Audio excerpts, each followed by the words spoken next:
Well, good evening on this fine Monday bank holiday, June bank holiday. This is Kieran and this is my channel. Welcome to the Abyss. And this is episode 5. It is Ireland, Turkey, the Fir Bolg, and the Sumerians. So I am going to cut to the chase here very quickly, folks, because I tell you what, there is quite a bit of ground to cover in this particular episode. So I hope you enjoy. So, quick recap. As I've been talking about this whole time, this whole channel, this whole series is actually based upon the migrations of the Irish mythological cycles. You have Caesar from the west of Noah's Law, so she was prior to the flood. The Fomorians from the underworld, they are after the flood, part along from Greece. I touched on them in the last video. Nemeth from Scythia, I touched on them in the last video. This particular video is based on the Fir Bolg. They descend from Nemeth and they return from Greece and they are also of Noah's Lot. So Fir Bolg is men of the bag and not the type of bag that we refer to in pubs in Dublin slang in the modern times. That's a bad joke, by the way. Anyway, the two a day Danad descend from them. We've covered them in quite some detail and a bit of Zian. So said this is all about genealogies and genetics. So to carry on to the next slide, we are gonna just go through the DNA again. So as I says, we've got Ireland, we've got this is my father's side of the DNA, R1b. You can see the migrations. You can see these migrations here. Look, they cover this whole area here. There's quite a lot of areas being covered by these people and in what I've been discussing in these last couple of videos and vice versa in this next section. So again, we're talking about here. We are talking about this, and again, remember what I said, the H blood group from the royal blood, the royal genealogies, and the same thing with the R1b. So this particular instance, we're going to be focused on Turkey here. See, Turkey, and well, Syria, Iraq as well is going to be focused into this particular video. Okay, so there's a study that was claimed that Irish men descend from Turkish farmers. Now, research indicates that the Turkish farmers arrived in Ireland about 6,000 years ago, bringing agriculture with them. So, I believe I have referenced this in prior videos, okay? So, why is this important? So, kind of, there's a couple of interesting stories around Ireland and agriculture. So agriculture is key in regards to the Indo-European mythological cycle. I'm sure that if there's any fellow Republicans in the audience, we have the plough and the stars. This was a symbol of the solstice on the Republicans back in the days of rebellion in Ireland. But the Starry Plough is actually a famous symbol right across Europe.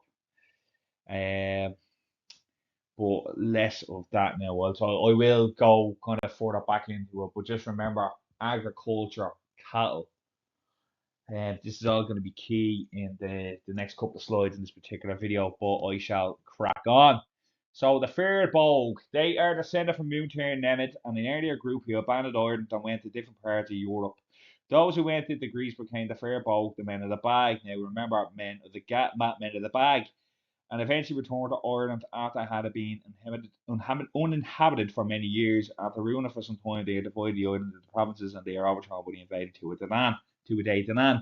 So there's a small little thing here I want you to read. So see him? The Fir Bolgs said to have came from Greece. They carried soil to make rocky land fertile, divided land into the 5 provinces, and introduced the kingship to Ireland. And a good king meant a good harvest. So again, king's lists, fertile land, and the 5 provinces. So you've Ulster, the Old Kingdom, the Meath, Connacht, Munster, and Leinster. So I just want you to again just remember all this. I know I keep repeating all the same stuff about the genealogies, the genetics, the royal bloodlines, this, that, the other. This is all important. This is what I really want to get into people's heads. These genealogies are key into the ancient world and the mythological cycles. So to give a bit of rundown of what was going on in Chinatown with the Fir Bolg.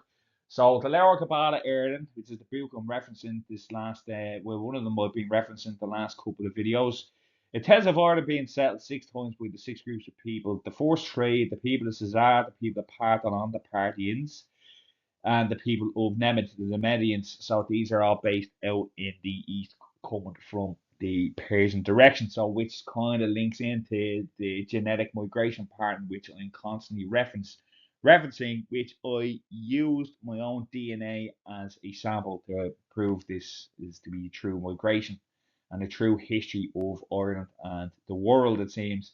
So they were wiped out or forced to abandon the island. The Fir Bolg are said to descendants of the people in Nemet who inhabited Ireland before them. All but 30 of Nemet's people were killed in warfare and disaster. Of this 31 group flees into the north of the world. One group flees to Britain and the other group flees to Greece. And I told you, those who went into the north became the Tuatha Danann or the Tuatha and the main pagan gods of Ireland. Those who went to Greece became the Fir Bolg. Lower Gabala Erden says that they were enslaved by the Greeks and made to carry bags of soil clay, hence they came the name Fir Bolg, men of the bag. The Catmag Torah, which is another reference, says that they were forced to settle on poor, rocky land and they made it into fertile fields by dumping great amounts of soil on it. After 230 years, they leave Greece at the same time as the Israelites escaped from Egypt. In a great fleet, the Fir Bolg sailed to Iberia and then on to Ireland. Led by their 5 chieftains, they divide Ireland into 5 provinces. Gan takes the north, you'll see him now in a minute. Sangan takes South Munster. So again, you'll take these names in Sin. Gannon takes Connagrura, takes Ulster, and Sligo takes Leinster. These will be somewhat mentioned in the next couple of slides. They established a high kingship and a succession of 9 high kings ruled over Ireland over the next 47 years. The seat of the high king is established at Tara. So Tara is quite associated with the moon. This Tara also relates to further Indo-Aryan myths that I will describe in further videos. But I will have to tip on here. There's a lot to cover, so I'll keep on going here. So, a site with significance through medieval times as a source of religious and royal power. The last High King, Uki MacEirc, is the example of a perfect king. The Fir Bolg are also said to have included 2 subgroups known as the Fir Dom and the Fir Gallion. After 37 years, the Tuatha Danann arrive in Ireland. The King Nuada asked to be given half the island, but the Fir Bolg, King Uki, refuses. The 2 groups meet at the pass of Balgtan and the ensuing battle. The first battle of Mag Torah, which is out in the west, lasts 4 days.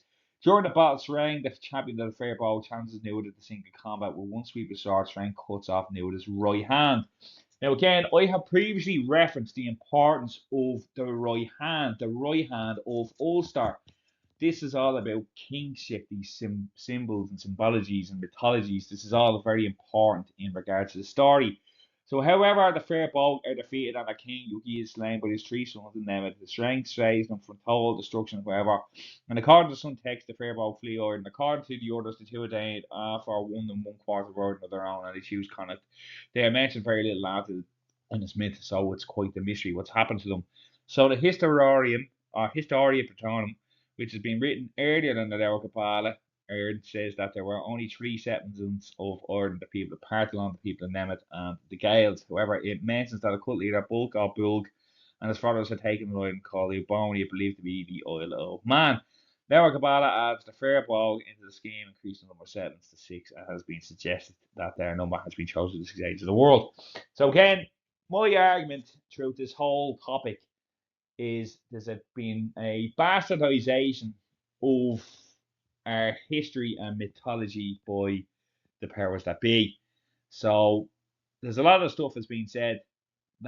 These myths are all rubbish and they're all fairy tales.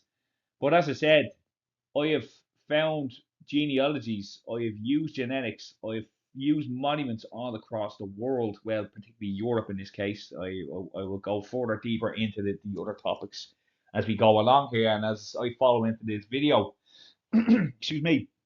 But there is quite an interesting history here, and it's all hopefully you will begin to see the connections that myself and Linda have made throughout the years. So I hope you all know by now I absolutely love history and ancient history. This is a bit of a passion project of mine, and I'm sure as you can tell by now, I just kind of talk and I don't have a script. I just list the stuff off the kind of top of my head, just stuff that myself and Linda and I have thought about over the last number of years. And I do reference a lot of stuff like the likes of the great channels, Bright Insight, Ancient Artifacts, Ancient Origins, Robert Seffer. Uh, there is there's a lot of channels. I can't remember them all now, but I hopefully I do these guys justice because they're all great channels, and I've left some out. Unfortunately, I just said listen off the top of my head. Let's carry on with the slides. So, as previously stated, I mentioned agriculture is key.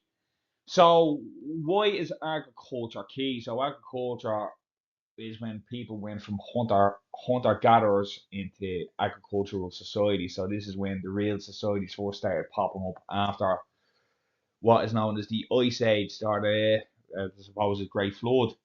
So, the Cada fields are the archaic Cada, meaning flat topped hill fields. So again, this particular video, hills and fields, okay? So it's an archaeological site on the North County Mayo coast in the west of Ireland, about 4.3 miles northwest of Ballycastle. The site has been described as the most extensive Neolithic site in Ireland and is claimed to contain the oldest known field systems globally. This is very important, and again, other videos are going to discuss this particular site, but I must carry on. Using various dating methods, it has been stated that the creation and development of the Cada fields went back approximately 5,500 years ago, or 3,500 years BCE, some 2,500 years before this type of field system developed everywhere else in Europe. Now, this is very interesting, isn't it? How did this develop in Ireland before it developed in Europe? It's an interesting question, but again, more videos will discuss this. But again, I digress. So, the Cardiff Fields is a gigantic hill made of peat bogs, and Neolithic remains among them are countless low stone walls, circles, altars, megalithic tombs dating back 5,000 years, representing a veritable culture and archaeological treasure trove for the world to see. The figures that characterise the Cada Fields are quite impressive. During your visit, you'll learn that the site is made of almost 500,000 tons of stone, all arranged and structured according to a precise logic, and thus forming a living space where the local population would have lived for quite an extended period of time. The site, fabulous as it is, was only discovered lately in the early 1930s. The site was regarded as a simple hill surrounded and invaded by peat, a natural organic substance frequently exploited by the Irish. There was no apparent clue to the fantastic legacy left by these Stone Age ancestors. This is quite interesting. So, peat, believe it or not, I actually live in the Midlands of Ireland, and peat is it's a key kind of to the local economy here, to the people. It's how they heat their homes, and there is a serious attempt by the current government to stamp out this peat production. They've shut down a couple of power plants and stuff like that, which, in my opinion, I believe is wrong because peat is part of our heritage, just like agriculture is, and I'd argue fisheries as well, but that's a different argument altogether. So, but there's one thing I wanted to notice. So, the Fir Bolg were noted to come in from this direction, up around the western direction, right? But why is one of the oldest settlements up here in the northwest of Ireland, and the oldest settlement in Ireland being up this way, Mount Sandal? Why? That's interesting, isn't it? But again, we digress. We'll talk about this another time. I have to carry on with the story here. So anyway, so Rathcroghan. So Rathcroghan means Fort of Cruachan, is a complex of archaeological sites near Tusk in County Roscommon, Ireland. It is identified as the site of Cruachan, the traditional capital of the Connacht, the prehistoric and early historic rulers of the Western Territory. The Rathcroghan complex Cruachan is a unique archaeological landscape with many references found in early Irish medieval manuscripts. Located in the plains of Connacht, Magai, Macar, Connacht, Rathcroghan is one of the 6 royal sites of Ireland. The landscape, which extends over 6 square kilometres, consists of over 240 archaeological sites, 60 of which are protected national monuments. These monuments range from the Neolithic 4000 to 2500 BC through to the Bronze Age 2500 to 500 BC and the Iron Age 500 BC to 400 AD, to the early medieval period and beyond. These monuments include burial mounds, ring forts, medieval field boundaries, amongst others. The most fascinating of these are the multi-period Rathcroghan Mound, the mysterious cave of Onyat, and the Mucklas, a set of linear earthworks, as well as the Cairns medieval complex. So I have been to many of these sites across Ireland. I visited Rathcroghan, I believe, was it last year or 2 years ago when I went up to visit Navan Fort. I've been to Tara, I've been to Newgrange and stuff like that. These are all amazing sites, and it's a key part of our culture and our history, which I remind people must be defended at all costs, regardless of what anyone else is saying in these modern mad times. So each Irish kingdom is thought to have its own and had its own royal site, but 6 sites are considered to be the most important. These are Tara, Kamar, you've heard that name before, the seats of the kings of Meath and the High King, along with the provincial capitals Navan Fort, Navan for Ulster, for Croghan, Rathcroghan, Croghan for Connacht, Knockallin for Leinster, Cashel, as in the Rock of Cashel, an amazing castle. If you've never been, I highly suggest you try and go visit it. From Munster, Ursnock is actually not too far from where I live right now. There's a big fire festival happens around May every year. Represent the Union of the Provinces and may have served as meeting place for the kings. It's interesting. So just to give you a quick visual of what was going down here. So you have, this is the hill of Tara. You have Navan Fort. You have the hill of Ursnock. You have Knockallin. And you have Rathcroghan. And you have the Rock of Cashel. Okay, so what do you notice about all these? This is very interesting. What did I say previously about PT hills and forts and stuff like that? Remember this, because this is going to play a key factor into what we're going to discuss in this video. All right. So as it says, these are the 6 royal sites of Ireland, and their location is on the map here. So as you can see, Invacca, Rathcroghan, Uisnach, Tara, and Dunallen and Rock of Cashel. So I'm sure many, if not all of you who are watching this or have any interest in Irish history, you've probably all heard of the Bóinne complex. Bóinne complex is up around here somewhere, and it's not too far from Tara. Said I've been to a lot of these places, and they're all pretty much mad sites. It's been brilliant. Anyway, the Brúna Bóinne is a mansion of the Palace of the Bóinne, Bow Cow, agriculture, moon, lunar worship, which is, oh sorry, that's Tara, but again, Bow Cow, bull, complex and ritual cash landscape in County Meath, Ireland, located in the Bend.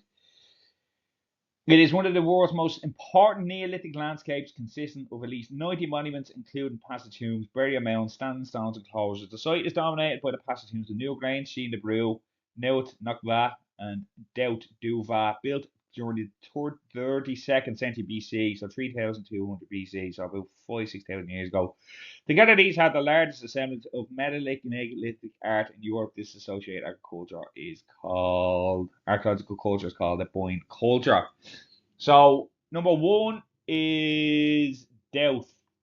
So for whatever reason, I've actually been here and I don't understand why this gets the least love from all these 3 complexes. Now remember, there's a triad here.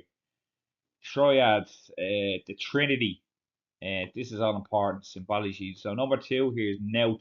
I've never been to Nout, believe it or not. I've always threatened to go in there, but I've never actually been. And then obviously everybody knows Newgrange. So this is Newgrange number 3 there on the screen. So each of the 3 main megalithic sites have significant archaeoastronomical significance. Newgrange and Doubt have winter solstice solar alignments, One night is orientated towards the March equinox, spring equinox, and the September equinox, autumn equinox for our Americans. In addition to the immediate environs of the main sites have been investigated for other possible alignments. The layout and design of the Bóinne border comes across the valley has also been studied for astronomical significance. So, again, agriculture, astronomy, thousands of years old. But why is this significant? Why am I talking about this? But again, hopefully this is going to start making sense. As I said, I'm trying to pack all this stuff in as quick as possible to discuss what is going down in Chinatown. So, as previously mentioned, Rathcroghan. So this is like an aerial view of Rathcroghan. Now, I've been here and I've often drove through up and around Roscommon. I've driven all over the country and I've seen quite a bit of Ireland now, and I've seen these mad mounds. You can actually see these mounds from Google Maps. So you can put in Rathcroghan, Roscommon. You can see all this stuff going on in aerial view. This is just a quick aerial image to show, kind of put an image in your minds. So again, remember what I said about peat and hills and what the Fir Bolg did? They made rocky land fertile. Okay? So we're going to mention a particular region in the west of Ireland, which is around Clare. So the Burren, think Bow again, meaning Rocky District, is a karst, glacial karst landscape centred in County Clare on the west coast of Ireland.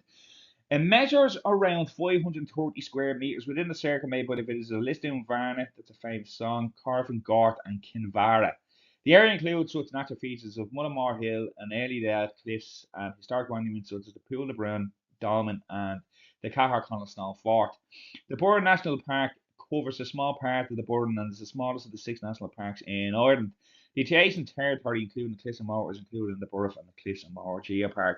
Now, unfortunately, this is where my father's side of descent from the Clare McMahon's. McMahon's a big name out there that direction.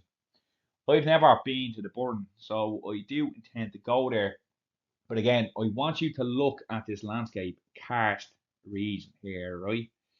And again, I want you to think about that aerial view. I want this aerial view in your mind. So green, hills, peat, yeah, it's all there, right? Now this is important for the next slide. There was a LiDAR study that was carried out in a few years ago around Rathcroghan, okay? So see one of those hill forts you actually see that's covered by grass and dirt and stuff today. If you look at Rathcroghan LiDAR, see this. This has actually been carved into the bedrock, okay? Which I think is absolutely belugas, okay? So if I know these are terrible circles, jeez, I'm sorry, but as you can see, there's a couple of mounds here, right? But particularly the outer rings and the outer circles, like what's going on here? Okay, so what did they say? What did the Fir Bolg do? They came to Ireland and they made the land fertile by moving the soil. Okay, and what did they just say about the karst Burren region? So this is Roscommon is not that far away, but this is the actual bedrock. This what you're seeing here is carved into the bedrock. So therefore, these mounds that you see come after the fact. So the Fir Bolg in mythology is about there in Ireland. I think it was 2000 BC, so it's about 4,000 years ago.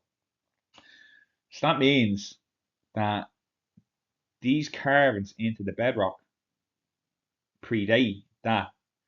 But the interesting thing about Ireland is there's a lot of stuff, there's a lot of history that is remained buried. That there's no real archaeological digs or anything like that happening, and it's a shame because there's some amount of history here, and hopefully I'm really getting people interested in some of the work that myself and Linda have carried out here. As I said, I have physically been to Rathcroghan, and it's an interesting site, and there's actually the Owen Gannat caves. I've actually been to the underground, so there is like limestone caverns in this region. I have physically been underground in this particular area. So, as I said, please remember this is bedrock. This has been carved into the bedrock. And as I said, remember the Fir Bolg moved soil, bags of clay. So, did the Fir Bolg, the men of the bag, bury this particular site 4,000, 5,000, 6,000 years ago, whatever? So, as I said, please note the Burn region was a karst limestone region, the same thing as the region in Roscommon. This is carved into the bedrock, mean it's before the Fir Bolg. That's just a note I have for myself there. So, what does Turkey have to do with this equation? Okay, so I mentioned the Fir Bolg and I mentioned Ireland. So, Turkey. So, Turkey, okay, if you didn't know, has an ancient site named Göbekli Tepe. So, located in the German mountains of the southeastern Anatolia. So, I mentioned Anatolia already, didn't I? Ah, I did, yeah. So this property represents monumental, round, oval, and rectangular megalithic structures erected by hunter-gatherers in the pre-pottery Neolithic age between 9,600 and 8,200 BCE. These monuments were probably used in connection with rituals, most likely of a funerary nature. Distinctive T-shaped pillars are carved with images of wild animals and providing insight into the way of life of these people living in the upper Mesopotamia about 11,500 years ago. So, Göbekli Tepe means pot belly hill in Turkish. So this site was discovered by it was a German. I think it was a German bloke in the early 90s. Can't remember his name. Unfortunately, I'm sorry. I'm trying to whip through this. But as I said, you can see in the genetics and the migrations of the movement back and forth between Ireland and the continent. And you can see they came up by Turkey. As I said, I mentioned this specifically. And I mentioned specifically again distinctive T-shaped pillars. Why is this important? But again, look at the dates here. So 6,000 years ago, you have these people in Ireland who brought agriculture, right? And then you have Göbekli Tepe, which is 9,000, is 12,000 years ago. Yeah. And it's just there's connections here. And as I said, hills. Why are hills so important? As I said, you see loads of hills in Ireland there. Why was I making a point of that? Anyway, we're going to carry on to the next slide. The T-shaped pillars, Turkey and Ireland. So, number one, this fella here, this is from the Göbekli Tepe megalithic complex, which is 12,000 years old. Number two here is a T-shaped cross in, as you can see at the bottom here, St. Beggars Church and Dalkey Castle in Dublin. Number three is the Tory cross, which is on an island, Tory Island up in Donegal. And this T-shaped cross here is out in Clare. So again, the Fir Bolg settled in Connacht, which is in the west. This is where Clare is.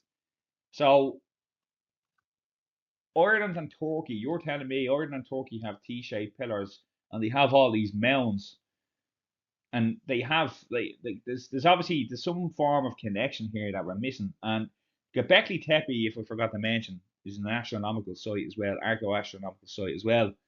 But there is more. So there are just 10 examples of the Tail Cross crust comitia left in Ireland. They are located at Rowan Hill in County Clare, which is referenced here. This one is a replica. The original is in the Clare Heritage Centre in Corvin, Torry Island, Tana in County Sligo, Kilmacatar monastic settlement near Dingle.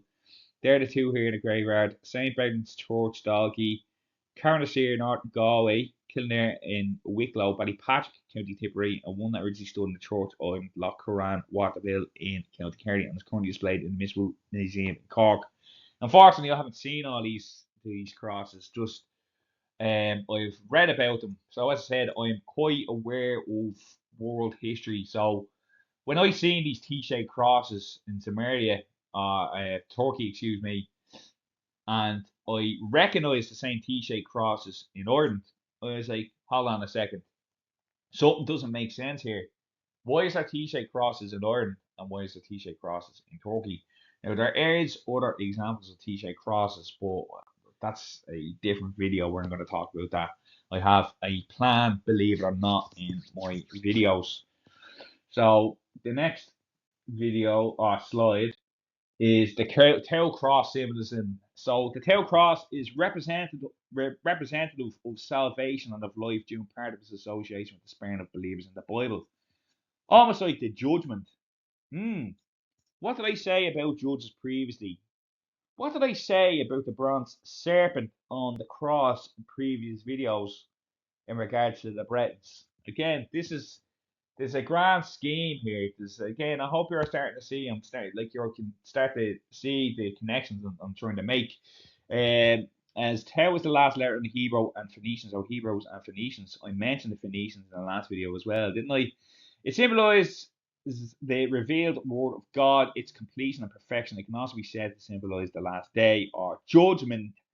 It is believed that the St. Francis used the tau as an amulet to protect against plagues and diseases rampant at the time, as such as the tau signifies protection. That's another interesting thing it says about the plagues in Ireland and the T-shaped crosses. It's really interesting again. But anyway, the tau cross, much more like any other type of Christian cross, is a symbol of Jesus' crucifixion and everything that it represents to Christians.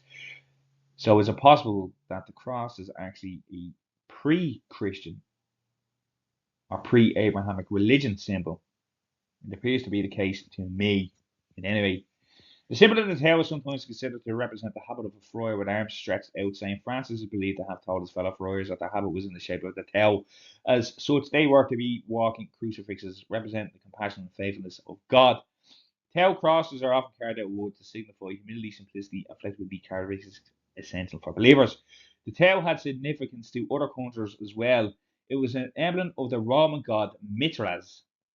So Mitra, I possibly mentioned before, but I can't remember. But it was also believed to represent Tammuz, the Sumerian god of death and resurrection. In pagan beliefs, the Tau symbolized immortality. So the pagans in Ireland, Tau symbolized. So what the Sumerians had to do with this situation? So the Sumerians were based out of Lower Mesopotamia, and they are based kind of around the Iraq region.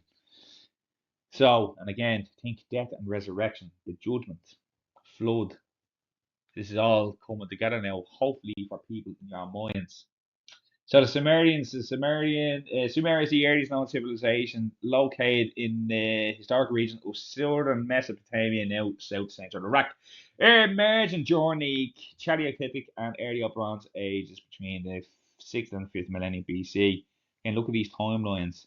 Like nearby Elam, it was one of the cradles of civilization, along with Egypt, the Indus Valley, the Aragon culture, the Yellow River Valley, of Caribou Bay, America, living along the valleys of the Tigris and the Euphrates rivers.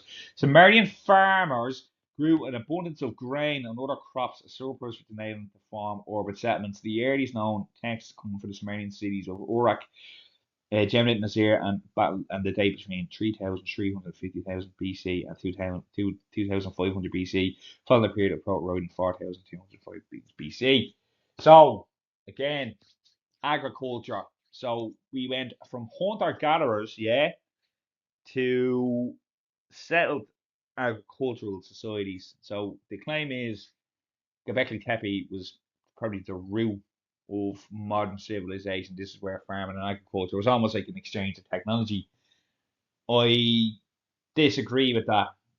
I totally believe there's been a reset of civilizations. The history is a lie, and hopefully I'm kind of coming along the lines of true history here because it appears to be the case based off the evidence I present in these videos. Whether you agree or disagree, that is up to you. I don't particularly care. I am just going by what I have found, along with discussions and research me myself and then have carried out. Okay, so the Sumerians. Why are the Sumerians important to this? So I want to mention a particular Sumerian god, Sin. Sin or Suan, or Denzu, also known as Nana, is the Mesopotamian god representing the moon. I mentioned the moon earlier on, didn't I?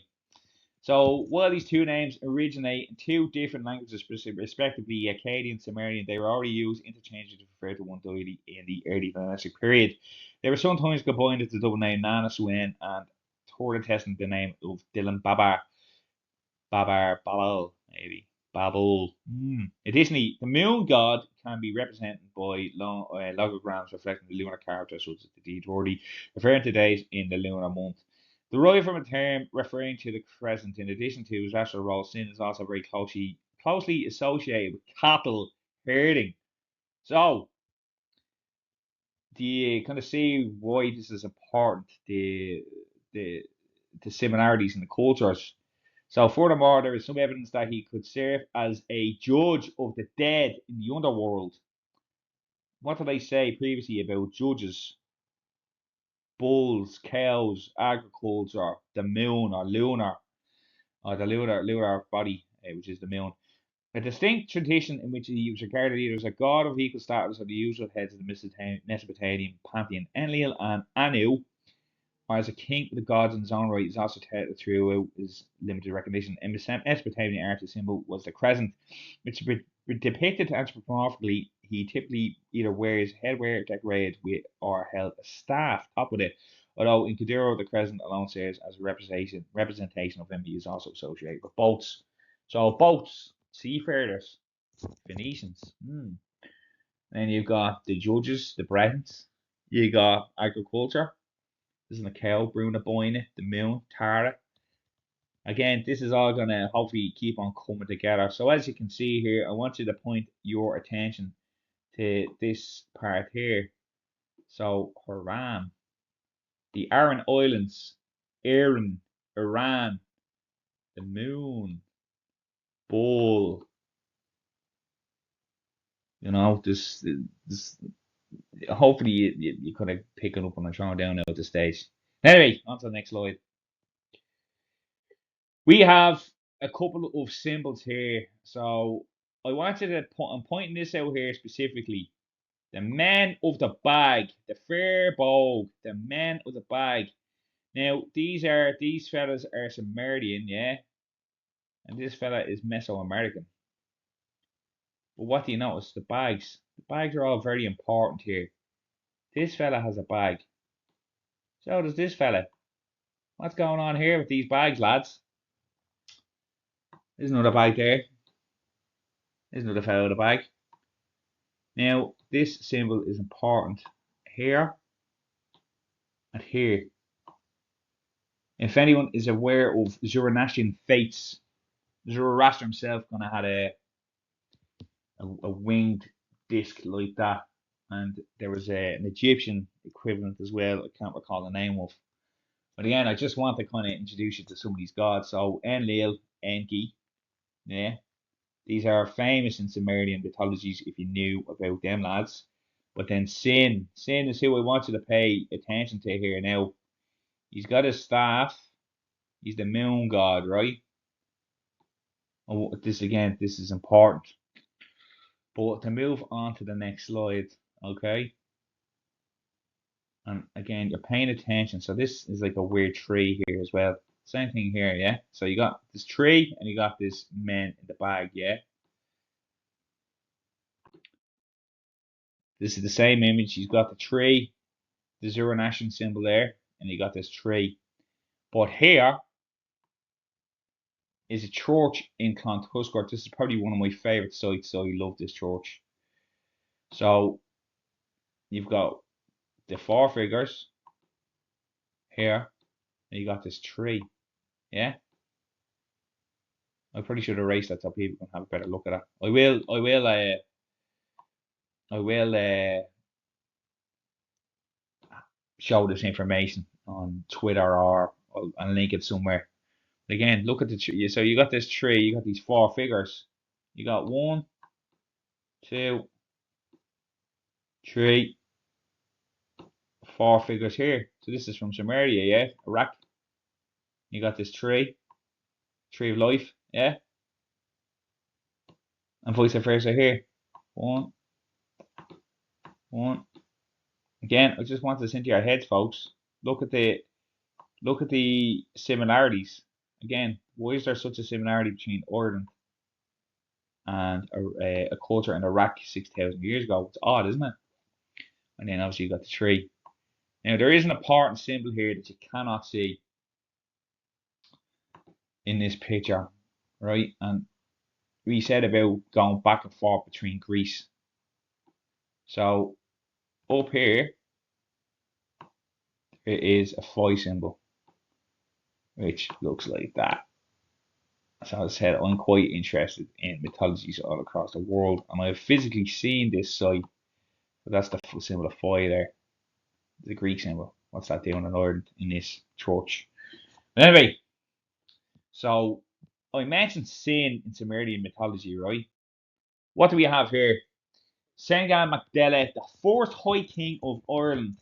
So AFM is Angels of the Four Masters, and FFE is the Force of First and the Earden. So these are all historical genealogies and references. So AFM gives a date of about 2000 BC for. He's the fourth High King of Ireland. He's the fourth to introduce kingship into Ireland. So he's the son of Dela the Fir Bolg, was a legendary High King succeeding his brother's Gan. He's one of the first. When the fourth Fir Bolg invaded Ireland, the five sons had divided Ireland amongst themselves. Sangan landed the Gan, and the pair divided once between them. Sangan taking the south and Gan the north. After the death of Gan and the plague, remember I mentioned plague and T Cross. Sangan ruled Ireland for 5 years, but he was killed by Fiacre, Cain Finian, his brother Rudrick, grandson. And then there's another fella again, Sin. So Didat Max Sin is another fella here. Didat Max Sin. So Didat is son of Sin or son of Sen. Again, there's an interesting record here, and these names, like these names are popping up. Like if you look at the names and similarities of these places, it's pretty crazy. We said Didat Max Sin, Didat son of Sen, was a prehistoric king of Iran, of Ireland, possibly the 4th century BC. So again, there's been a bit of a bastardization of the genealogies and our true history. I think there's been a deliberate attempt to obscure the truth. So I want you to pay attention particularly to this bit here. So some of these occurrences, although usage is 30 and systematic, besides the rare occurrence of the obvious of dated, he is the eponymous ancestor of the clan of Dedad. And he may have also been the king of Munster. So I'm going to go on to the next slide here, and we're going to discuss what did they say before about royal connections. The H and the R won't be blood group. So the royal connection. So if you look upon here, you will see the kings of Scotland, Scottish kings, yeah. Scottish kings and Irish kings are the same people, the Gaels. Okay, said I've mentioned this in a previous video where I talk about the genealogies going from the current royal family all the way back up to Noah. So to give you a bit of a read down here, the Sleal occurring with the steps of the clan of Dida, descendant from the Con Mór will be mentioned in this list. He's there somewhere along this line here. But the Cork of Dubna and the Basney was the king of Del Rida, which is north. The Del Rida went over to Ulster and went over to Scotland then. So the first presumably settling in the northeastern Ulster in the prehistoric period would famously go on to found the Kingdom of Scotland, the Scots, excuse me. The royal family of Scotland, the House of Dunkeld, were described as the seat of Conor Mór as late as the 12th century. Through the House of Dunkeld and Conor Mór, Geddy Maxine is an ancestor of the modern British royal family. The last king in this direct male line from the clan of Dida and Silken was Alexander III of Scotland. So again, I've mentioned this previous, and you can actually see these lads here. These are the kings of Scotland. This is the line here. It comes all the way down here.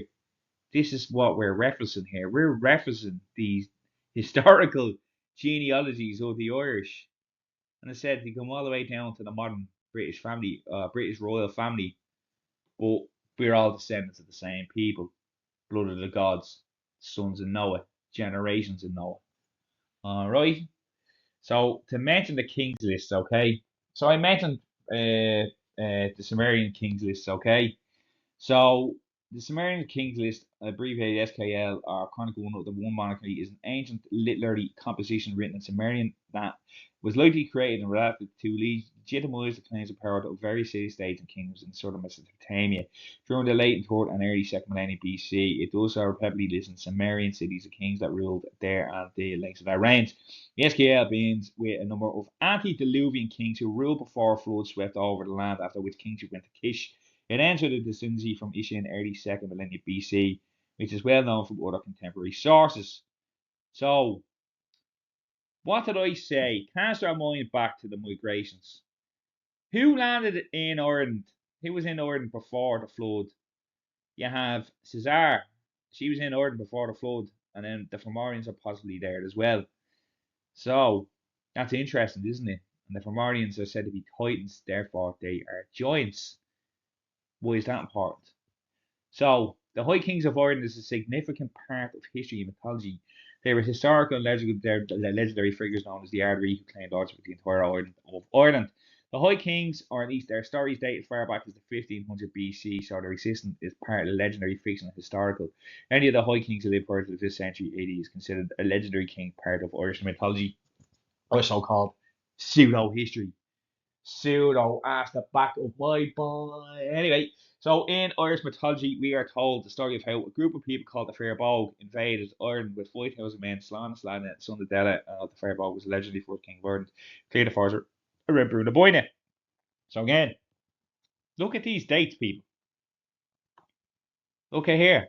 Pay attention. Pay attention to this, please. You have people in Iraq